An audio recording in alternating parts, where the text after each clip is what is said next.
É um prazer estar com você no nosso segundo encontro de Direito Administrativo. Estamos na aula 2 de Introdução ao Direito Administrativo, que abrange o artigo 37 da Constituição Federal. Na verdade, nossas aulas vão abranger do artigo 37 até o artigo 41 da Carta Magna.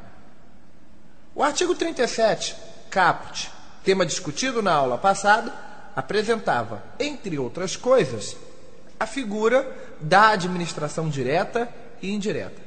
Tivemos a oportunidade na aula passada de comentarmos um pouco sobre a teoria dos órgãos, segundo uma interpretação de Maria Silva de Prieto e de Eli Lopes Meireles. Na aula de hoje, esmiuçando mais o tema administração, especificamente falaremos de administração indireta. Isto é, estaremos falando das autarquias, das fundações públicas, das sociedades de economia mistas e das fundações públicas.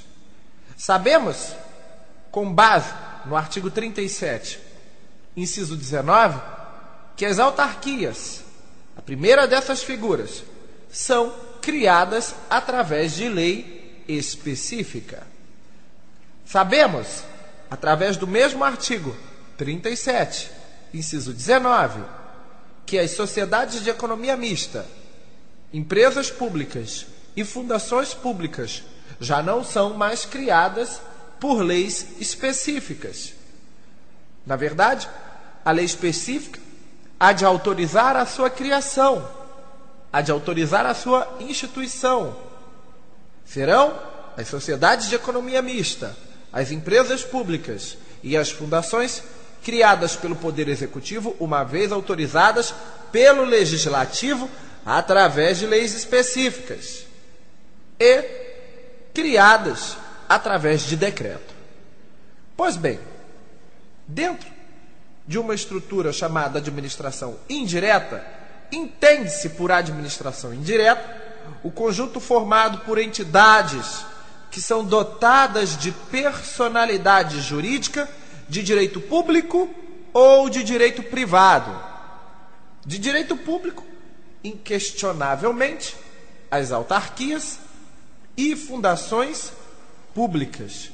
Já de direito privado, teríamos aí as sociedades de economia mista e as empresas públicas.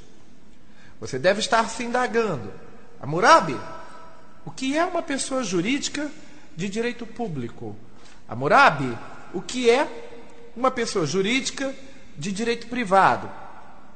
Pessoas jurídicas de direito público são aquelas que são regidas por normas de direito público. As pessoas jurídicas de direito privado são aquelas que são regidas por normas de direito privado. Você deve estar pensando: poxa, Hammurabi, essa sua definição me ajudou a beça. Para que você entenda o que é uma pessoa jurídica de direito público regida por normas de direito público e o que é uma pessoa jurídica de direito privado regida por normas de direito privado, é imprescindível que você saiba o que é direito público e o que é direito privado.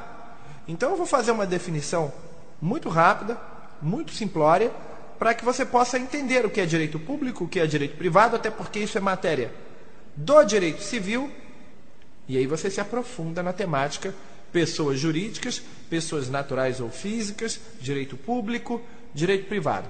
Mas para nossa análise em administrativo, direito público é o ramo do direito onde o Estado está presente. O Estado-nação, a República Federativa do Brasil, a União, os Estados-membros, o Distrito Federal, os municípios. Quando eu falo Estado, eu estou abrangendo, não obstante o Estado-nação, a República Federativa do Brasil, eu estou abrangendo todos os seus entes, todos os seus demais integrantes. Então, direito público é o ramo do direito onde o Estado, onde o poder público está presente, com poder de império. Direito público é o ramo do direito onde o Estado está presente como poder de império. Hammurabi, você deve estar se indagando. O que é poder de império? Poder de império vem de imperatividade, vem de obrigatoriedade, vem de coercibilidade. Isso é, nas relações de direito público, onde o Estado está presente, ele está presente com o poder de coercibilidade, com o poder de obrigar alguém a fazer ou a deixar de fazer alguma coisa. Então não há uma relação de equilíbrio nas relações típicas de direito público. Seria o direito tributário, por exemplo, ramo do direito público. No direito tributário, de um lado da balança nós temos o Estado, do outro nós temos a figura do sujeito passivo da obrigação tributária, o contribuinte, onde o Estado obriga o contribuinte a pagar. E também obriga o contribuinte, no direito tributário, a pagar. E também gera uma outra obrigação, diferente das duas iniciais, no direito tributário. A obrigação de pagar.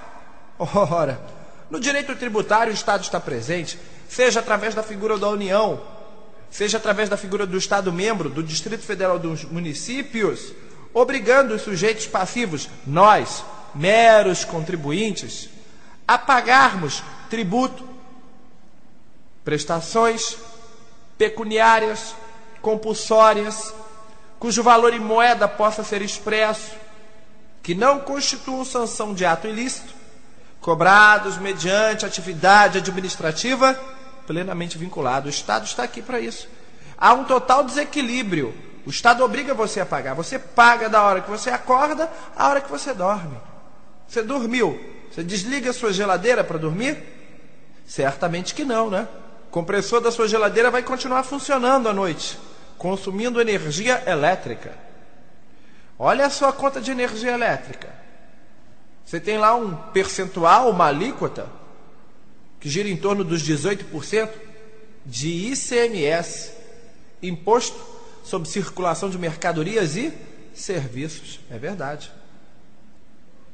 Você foi para o seu trabalho. Antes de entrar no seu trabalho, resolveu fazer um lanche.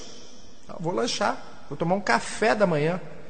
E aí compra um pacotinho de biscoito, abre o pacotinho de biscoito. O biscoito que você comprou, vindo de uma fábrica, de uma indústria. Você, como consumidor final do imposto, acaba sendo aquele que pagou o IPI, Imposto sobre Produto Industrializado. Ah, não, Hammurabi, não quero saber de biscoito, não. Vou tomar um café e um pão na chapa. Legal, pão na chapa. Você pediu um pão na chapa com imposto de importação ou sem imposto de importação. Você escolhe. Eu acho que sem não dá. Você só tem como pedir um pão na chapa com recheio de imposto de importação. Porque, afinal, boa parte do trigo nacional é importado. E no momento que o importador recolhe o imposto de importação a quem é de direito, ele repassa no seu produto, ele repassa na venda do valor do trigo aquilo que ele recolheu de imposto de renda. No momento que você consome o pãozinho francês, o pão de forma, o salgadinho na padaria, feito com trigo, você, como consumidor final, é o último na cadeia de contribuintes, a recolher o imposto de importação. Você acaba de pagar imposto de importação com o seu pãozinho francês. Que maravilha, né? Você pega ônibus. As empresas de ônibus recolhem anualmente imposto de renda. Seus acionistas recolhem imposto de renda. O imposto de renda de muitas empresas é repassado no valor dos serviços em que ela presta. Então, ainda que você esteja na faixa dos isentos no imposto de renda, certamente você pagou imposto de renda hoje, sim, de terceiros. Ao pegar um ônibus, ao abastecer o seu automóvel com combustível, as empresas repassam no valor de suas mercadorias ou serviços aquilo que recolhem a título de imposto de renda. Você não tem nem opção, você não tem como não pagar. Por quê? Porque é uma relação de direito público. O Estado está presente, te obrigando a pagar. O direito penal também é ramo do direito público. O direito penal existe para obrigar você a também ter condutas positivas ou negativas. Positivas. Uma vez solicitado e tendo condições, você se torna obrigado a prestar socorro a uma vítima de acidente. Não prestar incide em crime, omissão de socorro. Então, o direito penal obriga você a fazer, obriga você a agir numa situação como essa.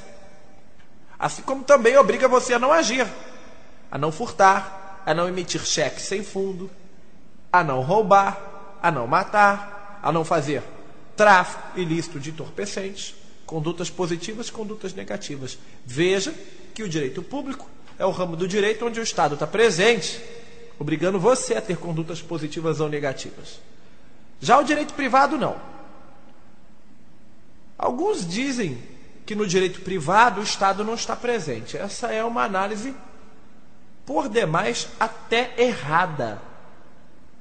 Erradíssima. No direito privado, o Estado está presente, sim. Não se deixe enganar. A questão é que no direito privado, o Estado não está presente com poder de império. No direito privado, o Estado está presente sem poder de império. O direito civil é o melhor exemplo de direito privado que nós temos. Você tem Mariazinha. Mariazinha quer casar com Joãozinho. Quais são as partes envolvidas na relação?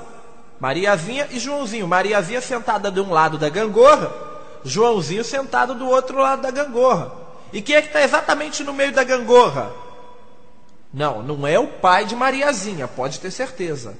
No meio da gangorra, analisando a relação entre os dois, está o Estado. A momento que Joãozinho pede para casar com Mariazinha, o Estado passa a ter interesse nesta relação que antes era de um mero namoro. Quando era um mero namoro, não era nem uma relação de direito privado, quiçá uma relação de direito público. O Estado não se interessa pela relação de namoro. É uma relação entre duas partes, onde o Estado não está presente. Se você namorar uma pessoa, duas pessoas, três pessoas, o Estado não quer nem saber disso. Mas a momento que esse namoro já encaminha-se para uma união estável ou para um casamento, o Estado já tem interesse. Vamos supor que o namoro evolua para um casamento. Quem é que vai casar você oficialmente? É o padre? Não. É o bispo da sua igreja? Não. É o sacerdote da sua doutrina religiosa? Não. Quem casa você é o Estado. Quem casa você é o juiz de paz, o servidor administrativo do Poder Judiciário, que, segundo a Constituição, deve ser eleito, deve ser votado, deve ter pelo menos 21 anos de idade e escolhido entre os membros de um distrito. Segundo os códigos de organização e divisão judiciária dos estados, isso vai variar. Tem códigos, há códigos nos estados brasileiros que regulamentaram a situação de eleição do juiz de paz. Há códigos que não regulamentaram. Muito pelo contrário, estabeleceram outros critérios diversos do da Constituição, há de se dizer até, com certa ousadia, de inconstitucionais, para a escolha de seus juízes de paz. Mas isso não vem ao caso na nossa aula. Mas é o juiz de paz, a figura juridicamente qualificada para proceder à habilitação em casamento e celebrar o casamento. O que é o casamento? Uma relação de direito privado, onde Mariazinha casa com Joãozinho porque quer, onde Joãozinho casa com Mariazinha porque quer. Um não obriga o outro a casar. Ninguém está obrigando os dois a casarem. Muito pelo contrário, a decisão é voluntária. Então há uma situação de equilíbrio e o Estado está presente nessa relação para celebrar o casamento e para garantir que a relação entre os dois continue em equilíbrio, porque o casamento, ante a qualquer coisa, juridicamente falando, é um contrato, é uma sociedade entre duas pessoas, entre homem e mulher, onde ambos estabelecem obrigações recíprocas, obrigações essas que devem ser cumpridas por ambas as partes. E se uma parte, Hammurabi, deixar de cumprir com suas obrigações, a outra parte prejudicada pode recorrer ao Estado e o Estado, assim, vai interferir na relação com o afã, com o propósito de encontrar um novo ponto de equilíbrio. Por exemplo, vamos colocar aqui uma situação extremamente tradicional, que ainda reflete a realidade de muitos casais no Brasil. Mariazinha se torna dona de casa, lava, passa, cozinha, cuida dos filhos, cuida de toda a estrutura familiar. Importantíssima atividade de Mariazinha, enquanto Joãozinho é o provedor da casa. É ele que sai para trabalhar, é ele que sai para prover, é ele que sai para ganhar dinheiro. E se de repente Joãozinho, sei lá, surtou e não quer mais trabalhar, não quer mais ganhar dinheiro, começa a faltar as coisas dentro de casa. Não tem dinheiro para pagar a luz, não tem dinheiro para pagar a água, adeus ao plano de saúde, tá? Adeus à TV a cabo. Vai cortando tudo, cortando tudo, cortando tudo, cortando tudo, cortando tudo. Mariazinha, mulher de Joãozinho, vai poder fazer alguma coisa? Certamente que sim. Depois de jogar Joãozinho pela janela, junto com as malas dele, ela vai poder recorrer ao Poder Judiciário e exigir, se necessário, a devida reparação, a devida indenização e o divórcio, se entender que é necessário. Por quê? Porque Joãozinho deixou de cumprir com suas obrigações assumidas no casamento. Veja, ninguém obrigou Mariazinha a casar com Joãozinho. Mas ao momento que ambos casaram, ambos estabeleceram uma relação de direitos e obrigações que Joãozinho deixou de honrar a partir do momento que surtou e não quis mais saber de trabalhar. Sendo assim, houve um desequilíbrio na relação. A relação estava equilibrada até o momento em que ambos honravam com seus compromissos.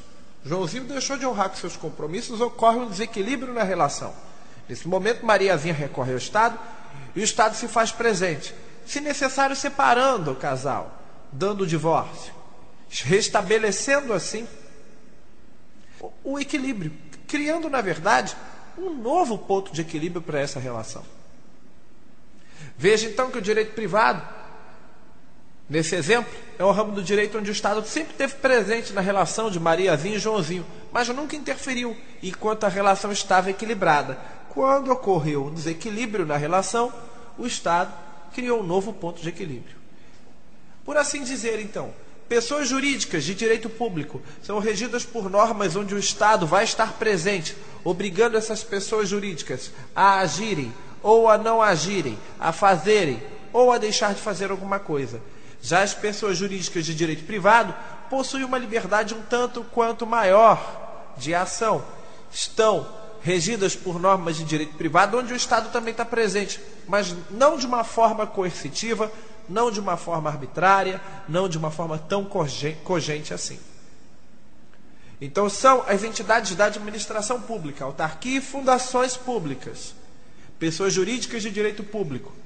Já as entidades da administração pública indireta, conhecidas como sociedades de economia mista e empresas públicas, pessoas jurídicas de direito privado.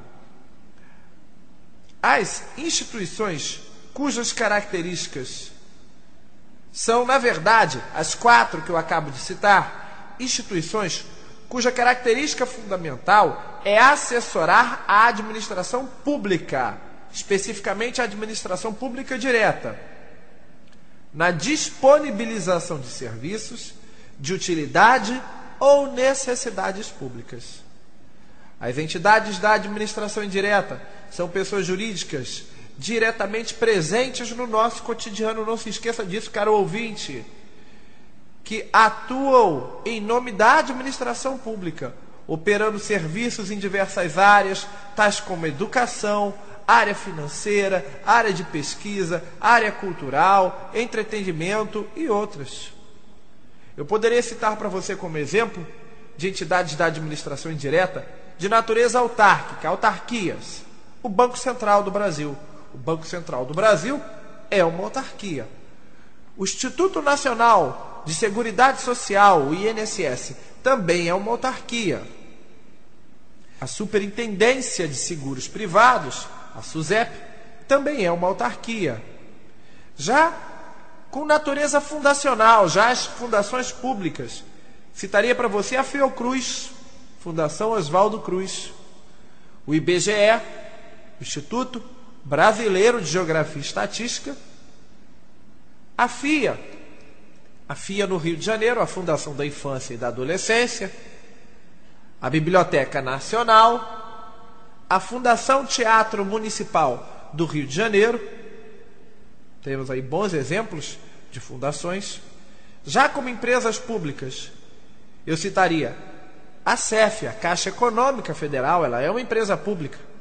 Os Correios são uma empresa pública. O BNDES também é uma empresa pública. De sociedades de economia mista, o melhor exemplo nós encontramos na Petrobras. A Petrobras é uma sociedade de economia mista, assim como o Banco do Brasil e a BASA.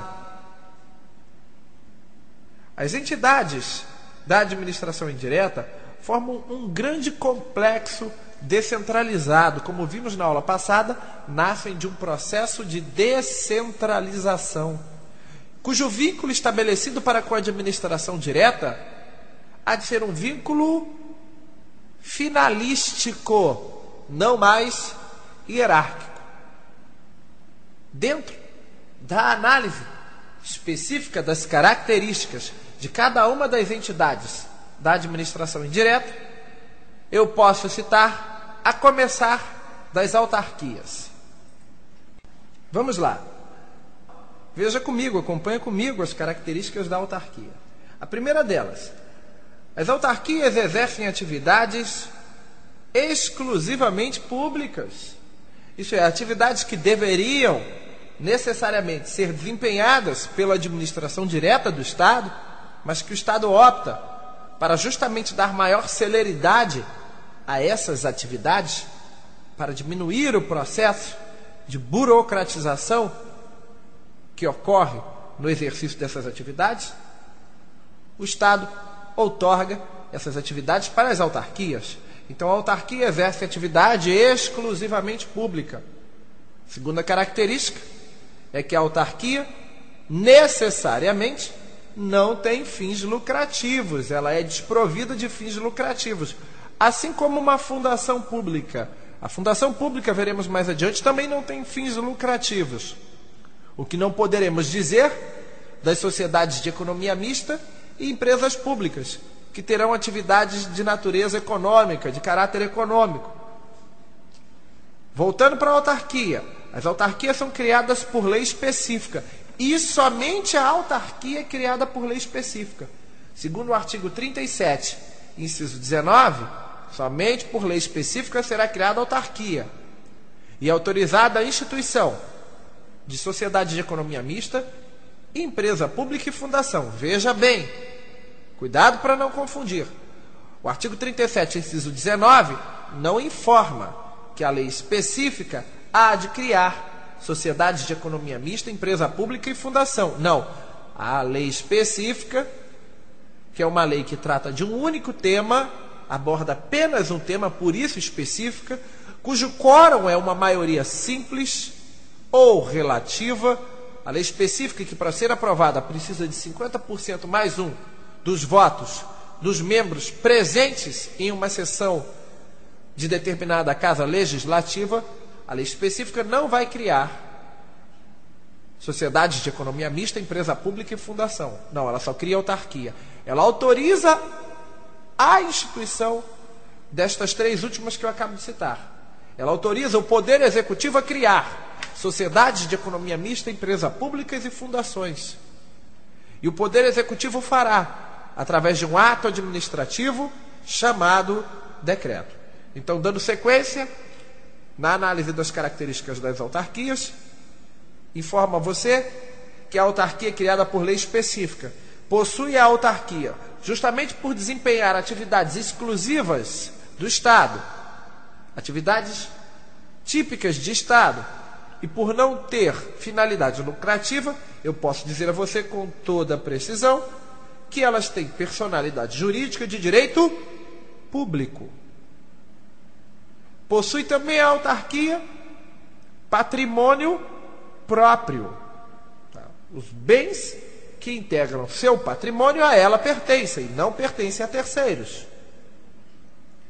Possui também as autarquias imunidade de impostos. Cuidado, não é a autarquia isenta de impostos, ela é imune. A figura da imunidade, segundo o Código Tributário Nacional, segundo a própria Constituição Federal, do título que fala dos tributos, vai informar que a imunidade retira do campo da incidência tributária determinadas situações que são consideradas fatos geradores de um tributo. Então não confunda imunidade com isenção. A situação da isenção é diferente. A isenção é uma situação típica onde o tributo incide, onde o fato gerador ocorre, mas a administração pública, titular do crédito tributário, opta por não recolher o tributo de quem é beneficiado através do instituto de uma isenção. Já na imunidade, nós temos aí uma situação de proteção constitucional, por assim dizer, a respeito da incidência de um determinado tributo, especificamente de um imposto. Falar em imposto é falar em tributo. Falar em tributo não é necessariamente falar em imposto. Isso é tema reservado à disciplina de direito tributário. Tributos dividem-se em impostos, taxas e contribuições de melhoria. Então, todo imposto, eu posso lhe dizer, é um tributo, mas nem todo tributo há de ser um imposto, uma vez que temos a figura das taxas e das contribuições de melhoria. Então, são as autarquias imunes a impostos, cuidado, e não a tributos em si. O orçamento das autarquias, ele é similar ao das estatais. Isso é, ele é similar ao orçamento da União, dos estados, do Distrito Federal e dos municípios. Os bens de uma autarquia podem ser onerados ou alienados, conforme seu regulamento ou estatuto. Isso é, a autarquia tem autonomia para comprar bens e para vender seus bens patrimoniais, se necessário. As autarquias organizam-se através de decreto. As autarquias atuam, exercem atividades através de atos administrativos. As autarquias não possuem fins lucrativos. Seus contratos sujeitam-se à licitação, a processo licitatório. Isso é, a compra de mercadorias, de bens, a contratação de serviços por parte das autarquias está sujeita à Lei 8666 de 1993, a Lei de Licitações e Contratos da Administração Pública. Depende de prévia autorização legislativa a criação de subsidiárias, é verdade. O artigo 37, puxa uma remissão aí na sua apostila, o artigo 37 da Constituição Federal, inciso 20, vai dizer que para que subsidiárias sejam criadas, não só das autarquias, como também das fundações públicas, das sociedades de economia mista e empresas públicas, para que subsidiárias sejam criadas, torna-se necessária a autorização legislativa. Hammurabi, você deve estar se perguntando, como se chama esta autorização legislativa que permite que uma autarquia crie uma subsidiária? Anota, essa autorização legislativa chamar-se-á decreto legislativo. Seu poder, o poder da autarquia, mais uma vez voltando lá para a nossa apostilinha, o poder da autarquia, ele é outorgado, você tem uma outorga por parte do ente que a criou. Há uma vinculação da autarquia para com o ente que a criou. Isso é, uma autarquia criada pela União, a União é vinculada, mas não é a União subordinada. Cuidado, a relação entre uma autarquia e o ente, a entidade que a criou, não é uma relação hierárquica, é uma relação finalística. Você tem uma vinculação e não uma subordinação. Os atos contra a autarquia também são passíveis de ação popular. Sublinha o termo ação popular. Atos contra autarquias são passíveis de ação popular. É um remédio constitucional usado para anular um ato lesivo contra o patrimônio histórico, contra o patrimônio cultural, contra atos referentes à nacionalidade ou à cidadania, contra o patrimônio público. Então, os atos contra a autarquia são passíveis de ação popular. Continuando na sequência das características das autarquias, suas vantagens estão nos métodos e na especialização e flexibilidade. Sua metodologia de atuação é mais flexível e menos burocrática, teoricamente falando, do que a da própria administração direta. A prescrição quinquenal de suas dívidas passivas. A execução fiscal de seus créditos inscritos. Isso é, um débito para com uma autarquia pode gerar inscrição na dívida ativa e posterior execução da dívida, execução judicial. Ação regressiva contra seus servidores culpados por danos a terceiros. A ação regressiva é uma ação de natureza civil que a administração pública opera contra um servidor que tenha gerado prejuízo a terceiro, a um administrado, cuja administração pública tenha sido obrigada, dentro do devido processo legal, a indenizar terceiro prejudicado, em face da ação de um de seus servidores. Após a indenização de terceiro prejudicado pelo servidor da autarquia, a autarquia tem o direito de entrar com o processo, fazendo com que seu servidor, que gerou prejuízo a terceiro, no qual ela, a administração, teve que indenizar, que seu servidor venha a ressarcir o erário público, os cofres da administração, pelo dinheiro que ela perdeu ao indenizar terceiro prejudicado pelos atos do servidor. Estudaremos em detalhe a ação regressiva dentro de um tema chamado responsabilidade objetiva do Estado, quando estivermos nos parágrafos do artigo 37. O que você precisa saber agora é que as autarquias podem impetrar a ação regressiva contra seus servidores quando estes gerarem prejuízos a terceiros. A impossibilidade de uso capião de seus bens imóveis é outra característica das autarquias. Não é possível, se você invade uma terra ou um imóvel de uma autarquia, tomar posse desse imóvel por uso capião ou mesmo por uso urbano. A ampliação do prazo para a desocupação de prédio locado para suas atividades, quando decretado despejo. Você tem aí ampliação de prazos para despejo.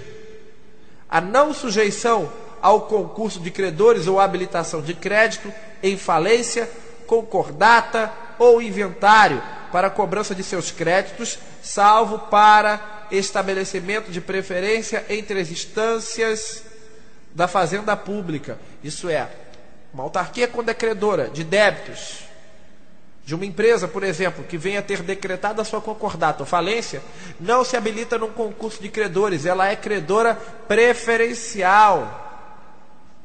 Ela há de receber na frente de qualquer fornecedor, só tendo que estabelecer uma ordem entre outros entes da federação que também tenham direitos a recebimento de créditos. Os primeiros créditos a serem liquidados em uma falência ou concordata hão de ser créditos de natureza trabalhista. Depois, créditos de natureza tributária. E aí vindo, subsequente, os créditos de uma autarquia. Também temos aí como última característica na nossa listinha a retomada de bens havidos ilicitamente por seus servidores. Servidor que venha a se apropriar indevidamente de um bem de uma autarquia, defere à autarquia o direito da retomada desse bem. Tranquilo? Vamos para as características da fundação pública. Também é a fundação pública responsável por desenvolver atividades estatais, mas não mais atividades exclusivamente do Estado ou típicas do Estado, e sim atividades de interesse do Estado, atividades de interesse público. Então a autarquia desenvolve atividades típicas de Estado. Já a fundação pública desenvolve atividades de interesse do Estado. Assim como as autarquias, a fundação pública também não tem fins lucrativos. A fundação pública não é criada por lei específica. Cuidado! Fundação pública é criada por decreto, segundo a própria emenda constitucional número 19. Mas a autorização de uma criação, a autorização da criação em si de uma fundação pública, dar-se-á mediante lei específica. Mas a lei específica não cria fundação. O que cria é o decreto. As fundações públicas também têm personalidade jurídica de direito público. Também têm patrimônio próprio. Também são imunes a impostos. Veja que muitas das características de uma fundação são similares às características das autarquias. Os contratos de uma fundação, a compra de mercadoria ou de bens, a contratação de serviços, também exigem o respeito aos princípios licitatórios, também estão sujeitos à Lei 8666/93, a Lei de Licitações e Contratos. O orçamento, ele é formalmente idêntico aos das estatais. Não é totalmente idêntico, não é substancialmente idêntico como o das autarquias, mas formalmente ele é idêntico. O pessoal que atua numa fundação pública, seus servidores, estão sujeitos ao regime jurídico de sua entidade matriz. Para efeitos criminais, mandados de segurança e ação popular, os servidores das fundações são considerados funcionários públicos. Para efeito de mandado de segurança, sublinha, mandado de segurança, sublinha, ação popular. Hammurabi, o que é mandado de segurança? Mandado de segurança é um remédio constitucional utilizado para proteger direito líquido e certo, não amparado por habeas corpus ou habeas data. Poxa, Hammurabi, obrigado, você realmente me ajudou muito. É o mandado de segurança, um remédio constitucional utilizado para proteger direito líquido e certo. O que é um direito líquido e certo? É aquele direito inquestionável, que ninguém retrunca, que você não precisa provar que tem, que é óbvio que você o tem. Você tem direito à vida, você tem direito à liberdade, você tem direito à igualdade, à segurança. São direitos inquestionáveis. Você não precisa fazer prova que os tem. São direitos líquidos e certos. Então, para efeitos criminais, mandados de segurança e ação popular, os servidores das fundações públicas são considerados funcionários públicos.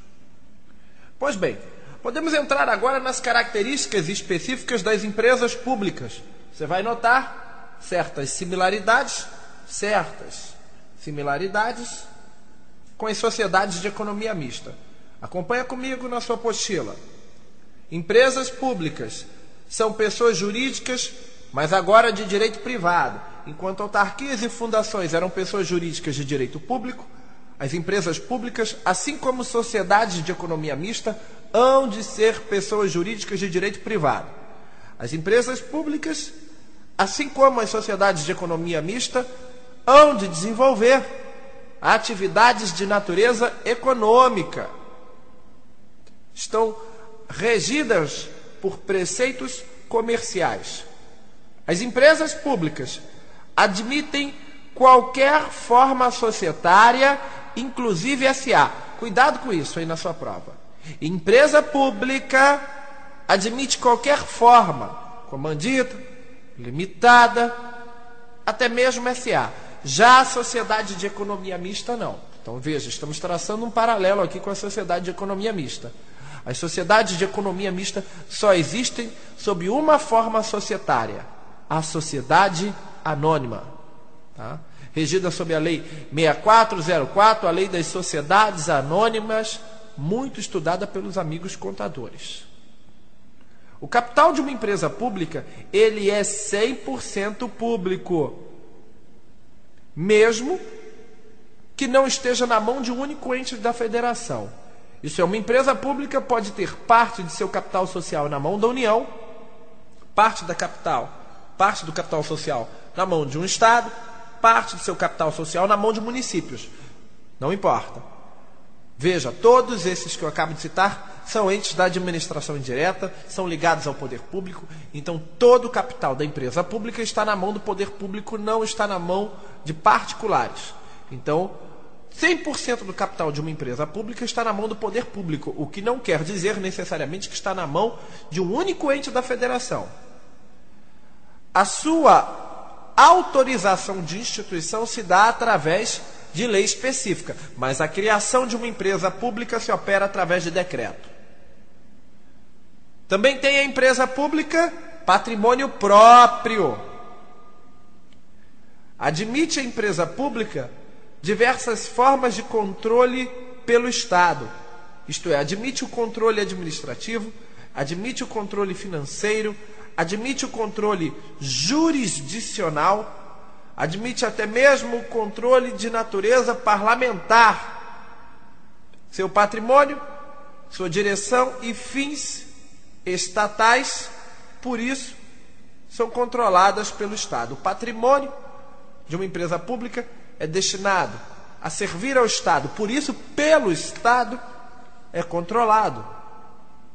Possuem as empresas públicas regime jurídico próprio das empresas privadas, inclusive quanto às obrigações trabalhistas e tributárias. Isso é, as pessoas que atuam, que trabalham nas empresas públicas, estão sujeitas à CLT, Consolidação das Leis Trabalhistas. Não são elas, as pessoas, servidores, não são elas estatutários. O patrimônio pode ser alienado ou onerado na forma de seu regulamento ou estatuto, sendo que para bens imóveis depende da lei instituidora da entidade. Então, a empresa pública pode comprar bens, ela pode vender bens na forma do estatuto, na forma de seu regimento, sendo que no caso de bens imóveis, tanto para compra como para venda, estaremos dependendo da lei que autoriza a sua instituição. Todo patrimônio pode ser usado como garantia de empréstimos, sujeitando-se à execução. Então, uma empresa pública pode usar todo o seu patrimônio como garantia de um empréstimo, podendo esse patrimônio, uma vez que ela deu como garantia, ser executado em um possível inadimplemento de pagamento.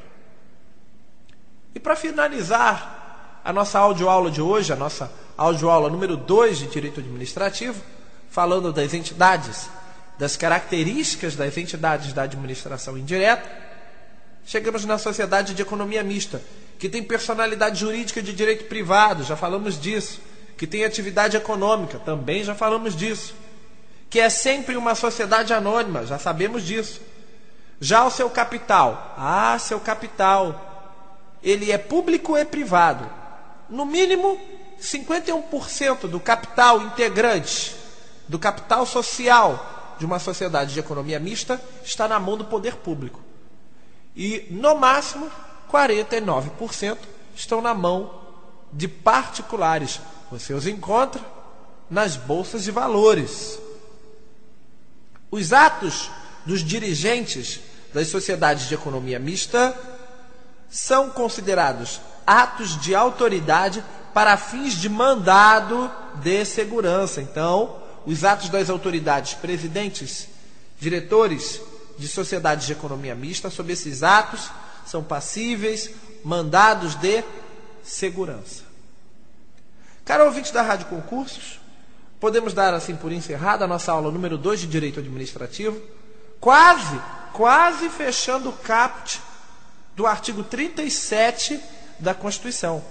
Na nossa aula número 3, isso é a nossa próxima aula, estaremos falando dos princípios que regem a administração pública direta, isso é, a República Federativa do Brasil, a União, o Estado-membro, o Distrito Federal e seus municípios e seus respectivos órgãos, que também regem as entidades da administração indireta, autarquias, fundações públicas, sociedades de economia mista e empresas públicas. Que princípios, que elementos norteadores hão de reger as atividades destas entidades, diretas e indiretas, e as atividades de seus servidores?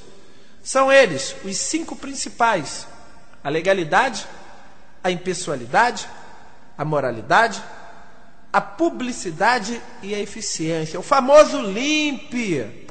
Mas isso é tema para o nosso próximo encontro. Então, bons estudos para você e até a próxima.